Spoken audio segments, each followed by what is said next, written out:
I am fired up. Did you see that?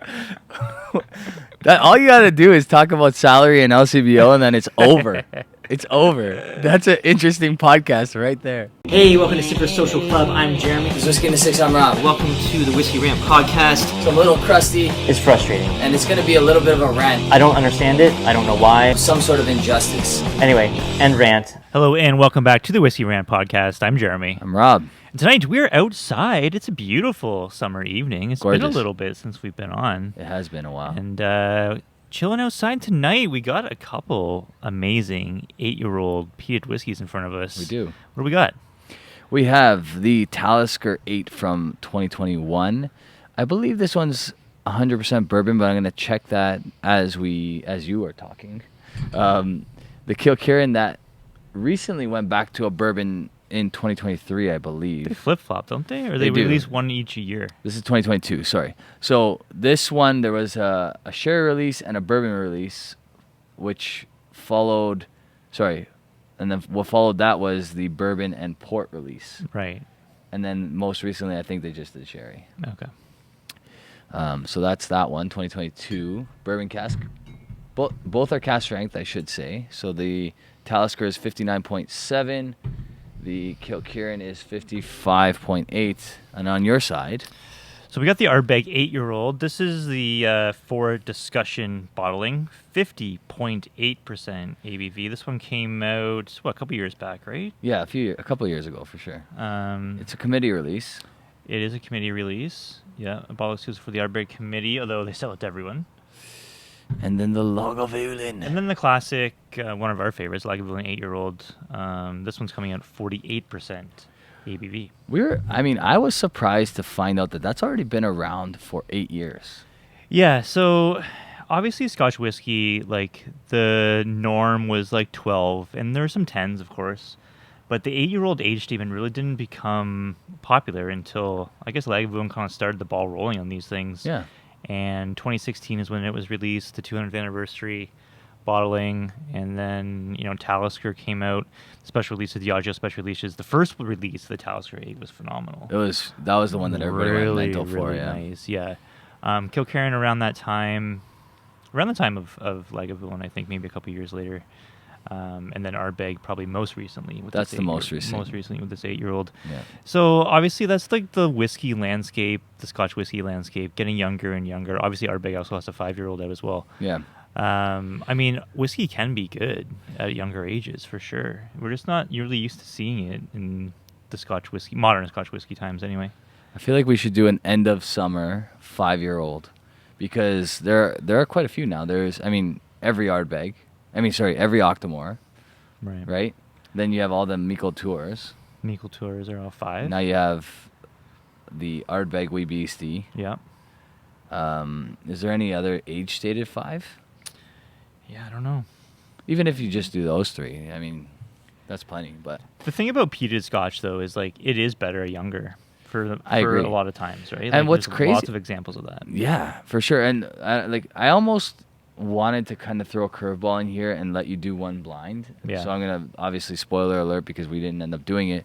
I was going to throw in the Mico Tour Original, which is just which I think I've never bourbon tried cask. before. Yeah, so it would have been a cool little experiment.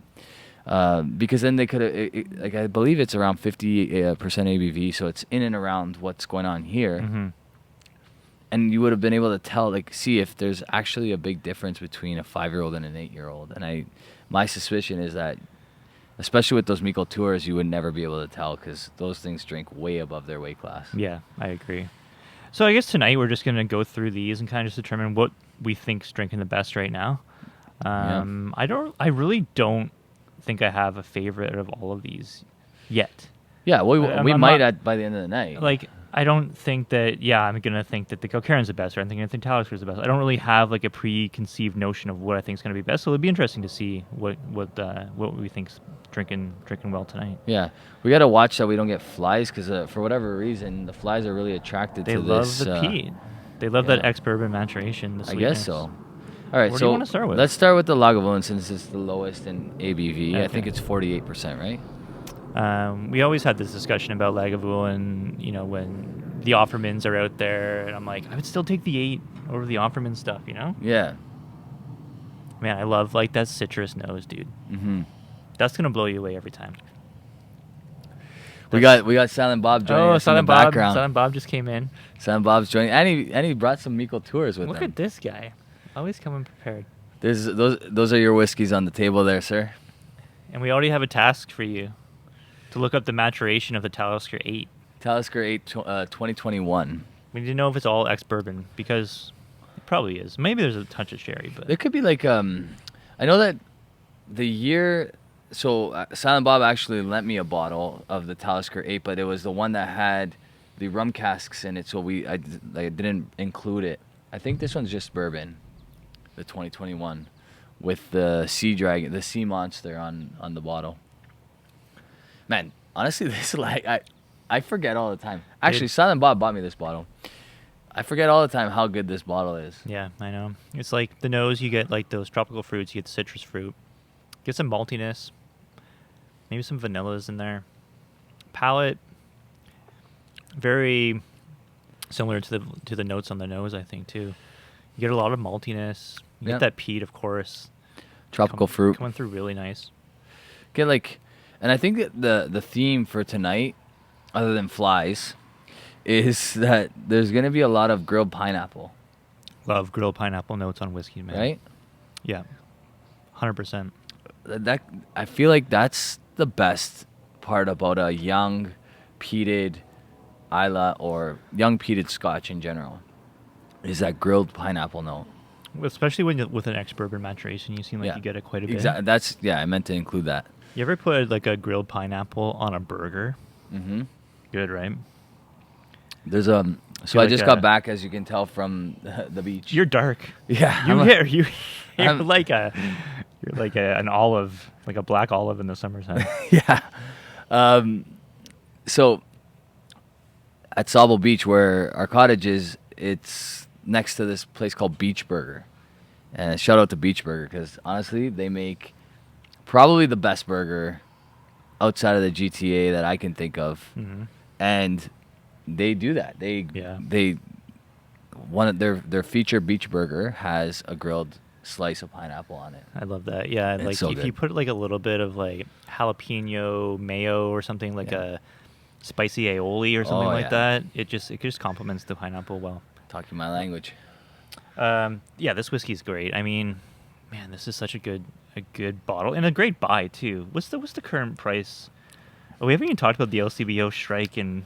I guess that's a topic we should discuss. Yeah. I think Go ahead. for the longest time, Silent Bob, correct me if I'm wrong, but the Log 8 is around $90, 95. It's more now. More? 110 now. 110. Okay, so Silent Bob is our price checker. Like, this guy, without even looking, he knows the price of every single thing at the LCBO and probably all of Alberta.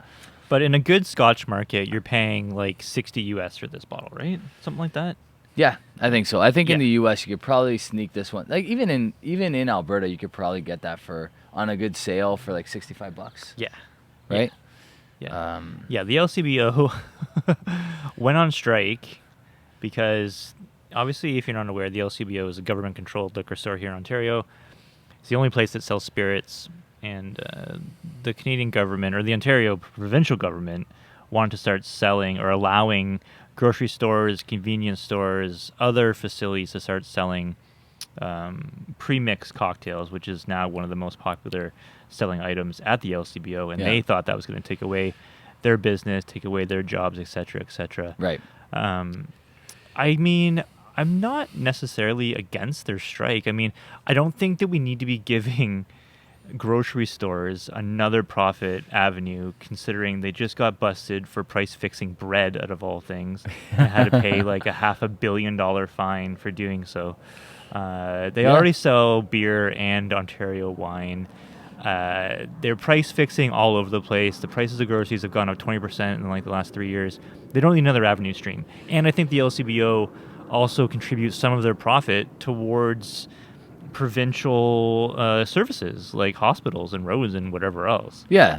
I mean, that's the biggest thing I think the LCBO has going for it, is that some of that money goes back into the government. Mm-hmm. or like back into public spending. Yeah. Whereas the grocery stores, that goes right into their Just pockets. private, yeah, it's just completely private. Well, I would assume that they have to pay the taxes, which is significant in Ontario. Sure, right? but like the profit is still going to them, whereas the LCBO profit, I think some of that goes to back. Yeah, I mean, I think the LCBO kind of shot themselves in the foot with this strike, and the only reason I say that is right now. I mean, Florida has already passed a law where you can buy alcohol anywhere in the country and have it shipped to your door. Mm-hmm. That was January 1st, 2024. As of 2026, he plans to go completely privatized, which would open up avenues for like guys like you and me that want to open up like a whiskey shop, Yeah. right? Which is a cool option. It would be a really cool option. And let's not kid ourselves. The LCBO has not been kind to us when it comes to pricing. No, they're terrible for pricing. Right. But here's maybe what could happen.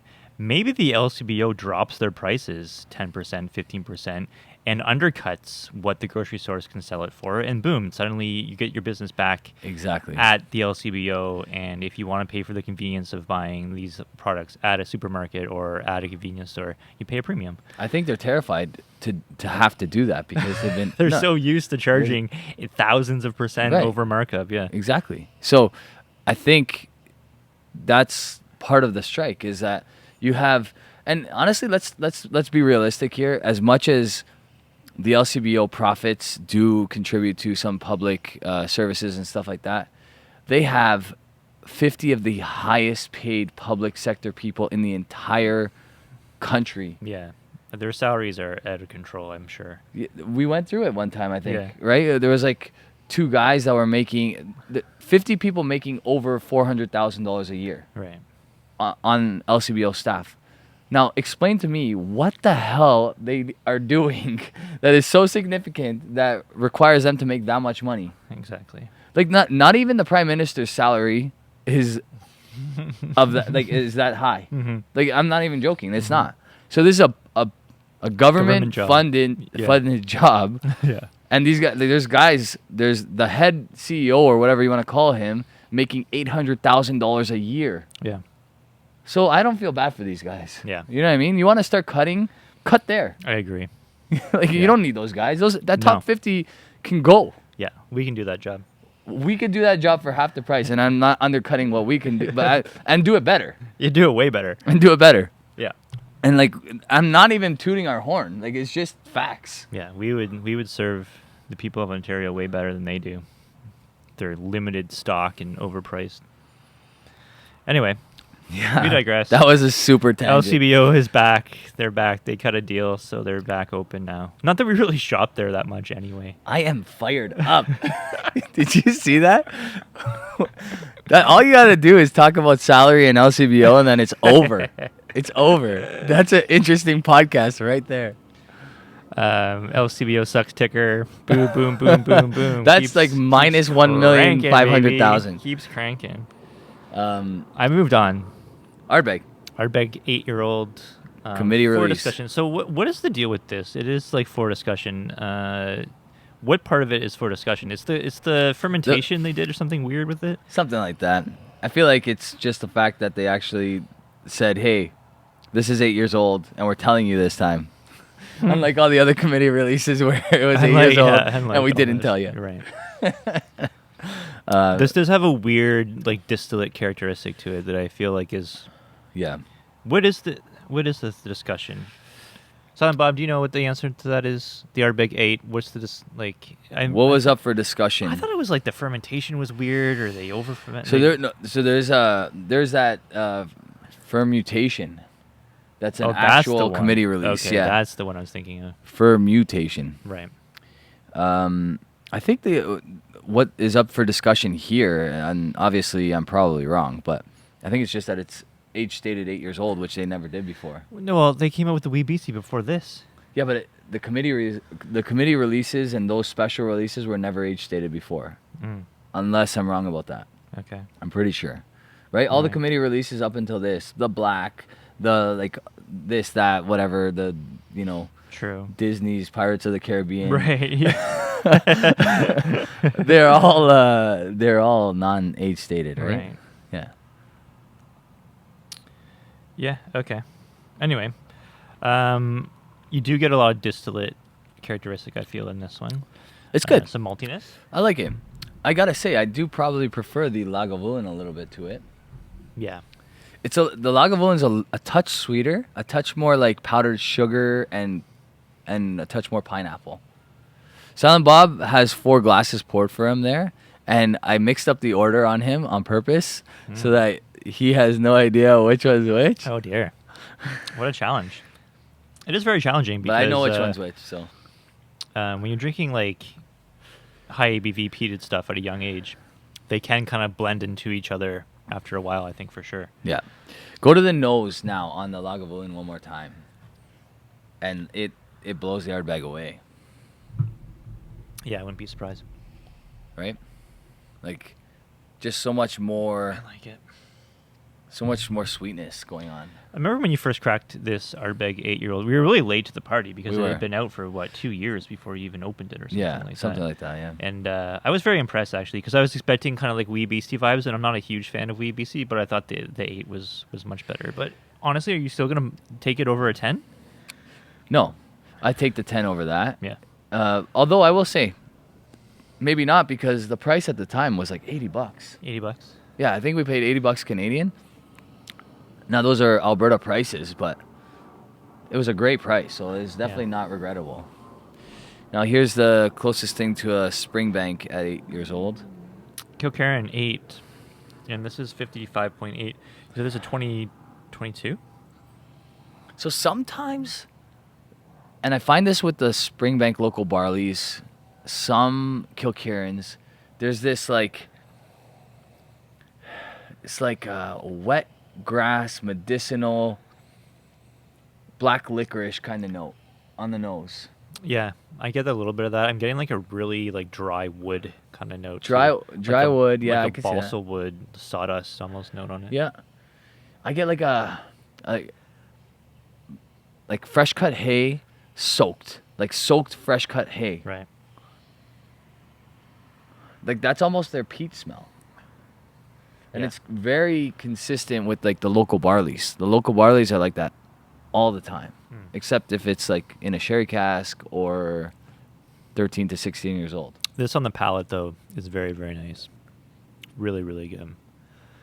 I don't know if you get like as much of that tropical fruit as you get on the lag, but you get think- something else here. You get that weird funkiness, right? You get that like that viscosity that's reminiscent with a Springbank. Maybe like a little bit of sugar cookie. Oh yeah, that's a good note. Yeah, and lots of malt characteristic on this one as well. Definitely very malty. Right. Yeah, lots of grainy like cereal notes too on the Yep. finish. Silent Bob, make sure you don't mix up the glass order, because otherwise you're on your own. But yeah, that's really nice on the palate. I think the nose is like maybe something to be desired, but I mean, you're not going to mistake that palate, man. That's good. No. Yeah, definitely. I love how some whiskeys, and it's very obvious with any type of Springbank, and so far with any type of Glenallachie or now Miko Tour, you get this like full body experience that is not common, and it's really what makes them stand out. And I honestly believe that, I know like we've praised Glenallachie for years, but I honestly believe that with the Miko Tour series, you're gonna see like a Springbank kind of fandom, because there are guys that hate it, but think back to like early Springbank, there was people that like, oh my god, get that away from me, it's disgusting. They didn't give two shits about Springbank until everyone started discussing it. Until it became the pappy of Scotch, right? And then you got a nice little fly in here. I don't know. It's not necessarily. I'll get it. I'll get it. I don't want to go. I'm not putting my mitts in there, but. Poor little bugger. He's nice and toasted now. Yeah. Can you imagine how drunk they would get? Would they even get drunk? Do they have like? They don't probably even like have a liver. I guess like Would they have? Would a little fruit fly have a liver? Would it need it? I don't know. I feel like it would affect their brains. I think it's just instant death, really. Talisker 8-year-old. So this is what year is this? 2021. 2021. This year we did the Talisker special release, the Diageo release. It was a 11-year-old. Can't remember now. It was. I think you're right. I think you're right. 11. Yeah. We got a lawnmower starting in the background. That's gonna be interesting. I don't think the mics would pick up too much. Maybe the of mics that. won't. No. Silent Bob went to go like deal with it. Don't worry, just let it go, man. It is what it is. I don't think these mics would pick up too much of that sound. Hopefully not, anyway. It's okay. They gotta embrace the elements. Back in the day when you used to play football outside and you like hit the telephone wire when you threw the ball, it's like play the elements, man. That's part of the game. What ghetto school were you playing in where there's like wires hanging down? I grew up in Rexdale, first of all. So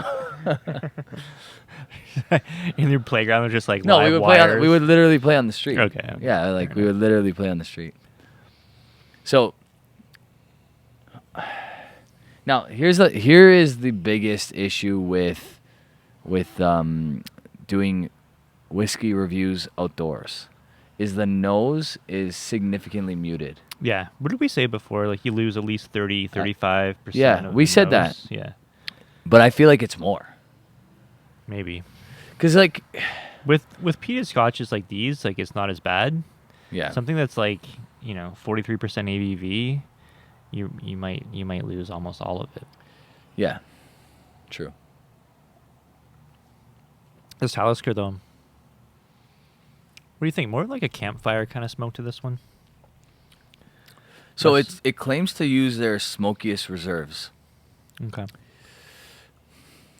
mean, it kind of pales in comparison to the Ardbeg and the Lagavulin, It's a little light. right?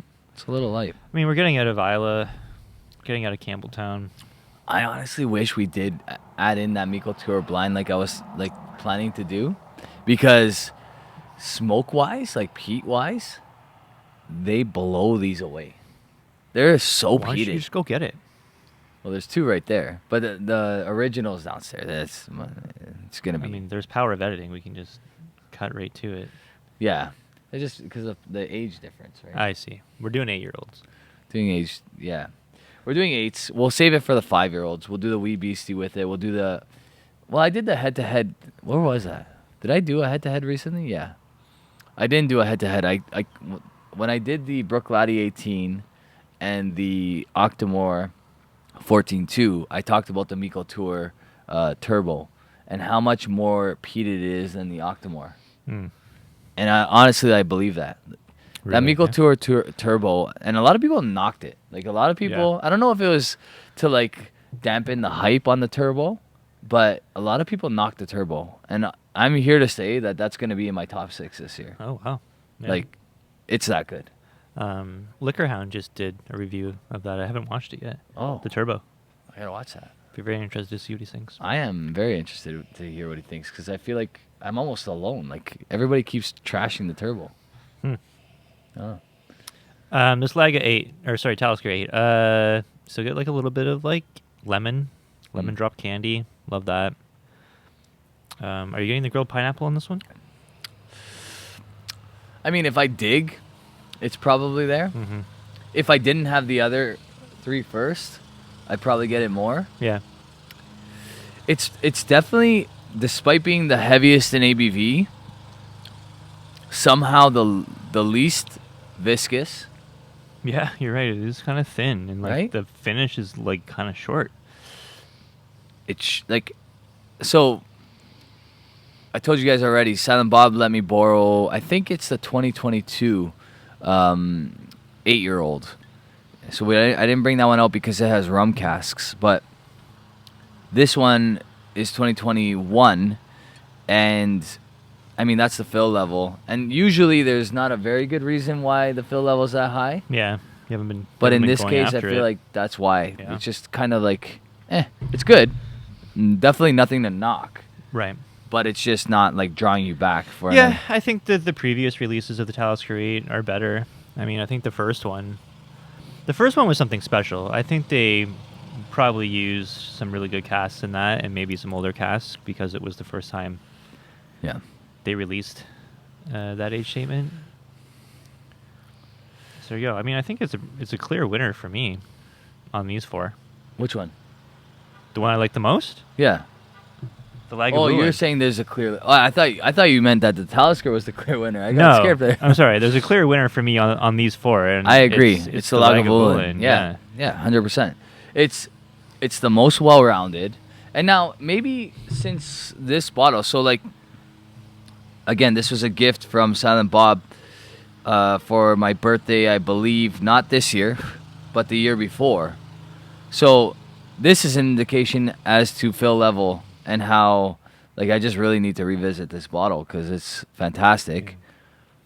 And it's in good company, but it stands out. Viscosity-wise, it's the lowest in ABV. Yep.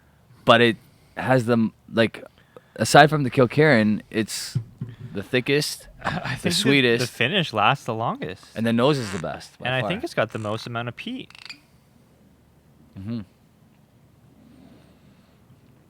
There is no secret that Lagavulin, if they wanted to, could blow everybody out of the water. Yeah, I agree. Right? Like, it's like the Macallan effect, but even more so because they haven't changed anything. They haven't opened up a new distillery. They haven't, it's still all the same stuff. All they would need to do is release the 16 at cask strength No, they need as to a regular core range, and it would just be game over. they need to sell Lagavulin to a private owner, Yeah. not Diageo. And I love Diageo, don't get me wrong, like they have incredible stuff, but they're going to think marketing first. Right? So I don't blame them. Like that's the business world. You have to kind of do it. But if there was one brand out of their whole portfolio that they should just let, like, live and let live, is Lagavulin. Yeah. Let the master distiller at Lagavulin have free reign over whatever the hell he wants to do. And I guarantee you, you're not getting a 16-year-old at 43%. You're not getting the cask strength, which is it's a 12-year-old cask strength, but it's chill filtered and it's added color. You're not going to get that. You know what I mean? Like, it's still amazing. Don't get me wrong. Yeah. What Lagavulin needs to do is, like, obviously you continue releasing this 8-year-old, but also do what Kilkerran does and do an 8-year-old sherry. Do an 8-year-old sherry. Do an 8-year-old ex-bourbon. Yeah. Do an 8-year-old port. I would do be an happy with a 8-year-old 5-year-old sherry Lagavulin. Sure. I'd be happy with a 5-year-old sherry Lagavulin at cask strength, or even 48%. 48% Lagavulin, 5-year-old cask strength. You don't have to give me any royalties because none of you guys do. This drink's Just fine do at it. 48. This drink's Yeah. completely fine It's at great. 48. It doesn't drink like it's 8 years old. You're right. Yeah, it drinks much older. Drinks like 12. Yeah. Yeah. I mean, and it's, I think out of all of these, it's the most accessible bottle, right? Mm-hmm. It's the one you can probably find right now if you went out and shopped. It's literally the only one out of all of these that you could probably find right now. There you go. Yeah. Yeah. Right? The Kilkerran 8, that was in 2022. They haven't done a bourbon cask since, if I'm not mistaken, which is crazy because in the beginning, Kilkerran 8 only came in bourbon cask, if you remember. Those taller bottles. This Talisker, it changes every year. I think you said it. The most recent one's an 11-year-old. That was like $250. Yeah. Right? Yeah. So yeah, that's gone up in price, the Lagavulin 8, but don't buy it in Ontario and you're fine. That's gone. The Ardbeg's gone. You can't find that anymore. So There you that's go. it. So you want to rank them in order? Are we both agreeing that the Lagavulin is the best? I think it's a no-brainer. Okay, what are you taking second? I feel like I got to go Kilkerran 8. Yeah. I'm with you on that. And then this last pick between the Ardbeg and the Talisker is maybe a coin flip for me. What would you say? It's tough.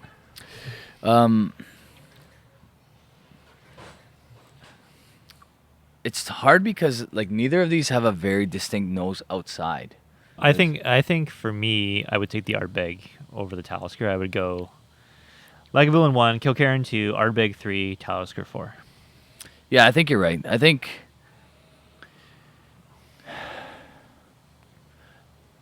the Ardbeg is a third place spot here for me as well. And it's again, this doesn't happen often where something sits because it just doesn't call me back. Yeah. And if this was by itself and it was the only one I had of the 4 of these, it would be fine. It would be good. But because I do have options, Yeah. I don't know. Like, do you ever get the Netflix kind of vibe when you're looking at your bar? Yeah, you got too much. You're just like scrolling for hours. Yeah. It's like last night was a prime example of this.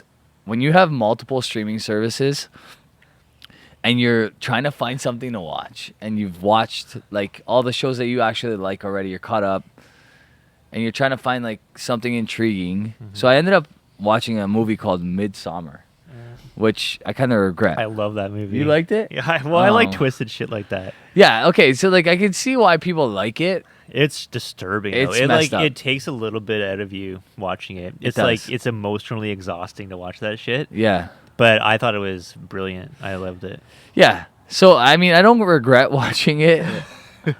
But I mean, I feel like it wasn't the best late night movie. I don't know. Yeah, you leave watching that and you're like, fuck. Yeah, you're thinking about it for hours. You gotta watch it like a comedy right after or something. Yeah, to you get your immediately. headspace Yeah, back. Yeah. So after I watched Midsummer, I'm searching first Netflix, then Prime, then Disney Plus, then Crave, then Apple TV, and I'm like, what am I doing right now? Yeah. And that's how I feel when I go downstairs to my bar, because it's like, what the hell do I do? Like, I pour something, I commit to that thing, I might regret it. Yeah. And then if I regret it, that's it. You can't take it back. You can't get that time back. You can't get that liver back. So that's it. Is your process like this? Is sometimes my process where I'm like looking at my selection of stuff and I'm like, I just had that one. Like, oh no, that one's for a special pour. Can't have that one right now. It's like, oh, I'm not feeling peat, so it's like this. But I'm like, no, I really want that. And it's like you go through this like process of like you need to find the perfect pour. So what's your go-to then? I don't know. I always pour 2 brewers. Do you? I always pour 2 brewers. I always pour Springbank 10. It's just like, fuck, I'll just go Springbank 10 again. Yeah. Because I'm never, ever, ever, ever disappointed with that. And I could drink it anytime, in any mood. It doesn't matter what it is. I could always drink Springbank 10. Yeah. I totally agree with that. I don't have an open bottle of Springbank 10, which is probably why I'm kind of like where I'm at right now. Yeah. But, yeah, 2 brewers, man, every time. Yeah. Classic? Or just whatever? Whatever classic I have on hand. Classic is like the anytime pour, I feel. Oh, my God. Like, I don't think... It's not even fair how good those guys are. And, like, for the ages and all that other stuff, like, I don't know if you've tried the most recent one with the rye, the 40% rye. Yeah, you poured me some of that. It's delicious. Oh, my God. It's so good. Like... It's so good. It's a lot to be proud of what's happening over there. But Yeah. anyway, we digress again. Netflix. Netflix. That's what's like to have a nice bar. Hey, it's a good problem to have. Is it though? I miss the days before I started Whiskey in the Six.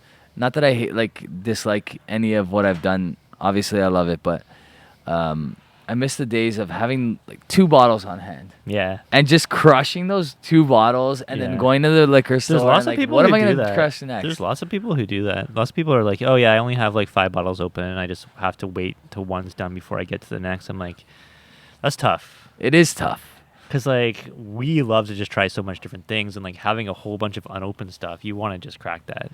How many bottles of like one like Macallan 12-year-old did you go through before you actually started like having a monster collection? I don't know, quite a few, because I drank a lot of Macallan 12 because I drank a lot of Macallan. I before bought it in got the into U.S. when it was such a good price. I mean, it was one of the best value Scotch whiskey purchases I think you could make at the possibly time. the best in the U.S. Quite possibly. Yeah, because it was like $50, And you could find it on sale. and there was a You could find good it at portion of Costco. time Costco where would have it cheap. yeah, and it was the dollar was at par for like a good portion of that time. Yeah, or just like, 90 cents. or Yeah, it was like something. 97 cents. Yeah. Yeah. Yeah, it was crazy.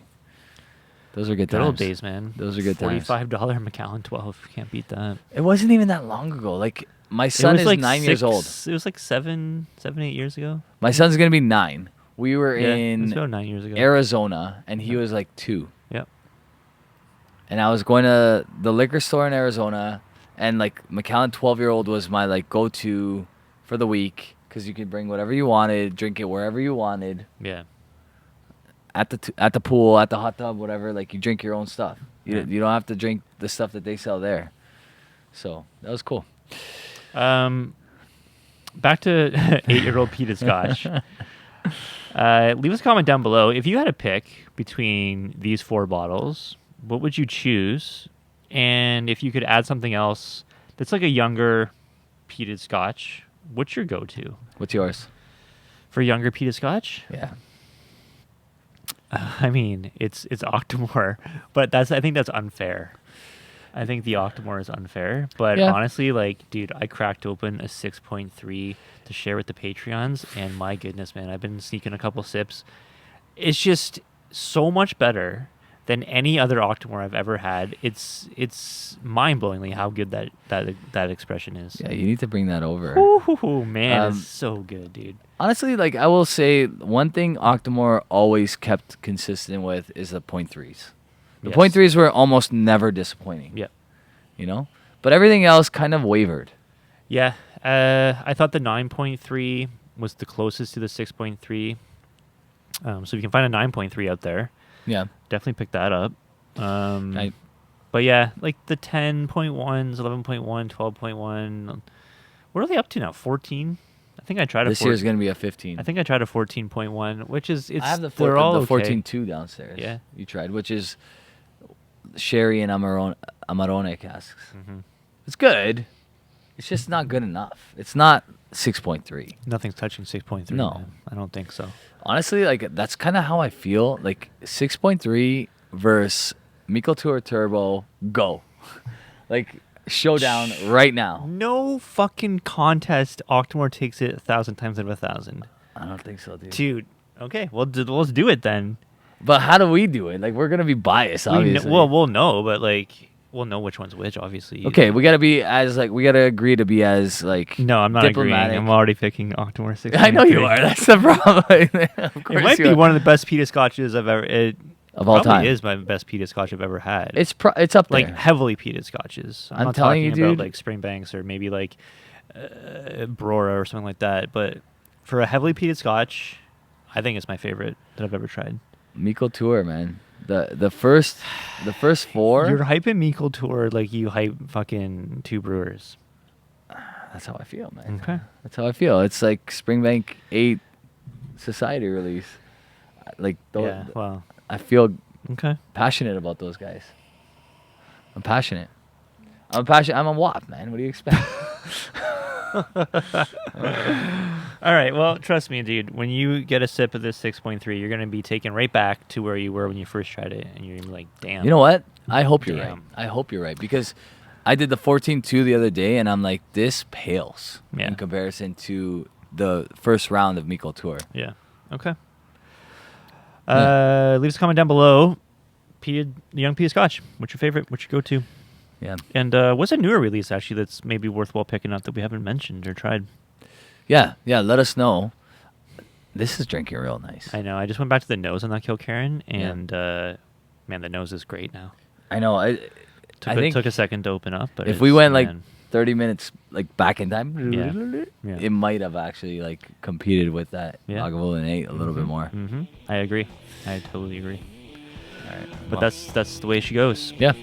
All right. Well, thanks so much for watching, guys. Really much appreciated. Have a good one. Talk to you next time. Cheers, guys. Cheers.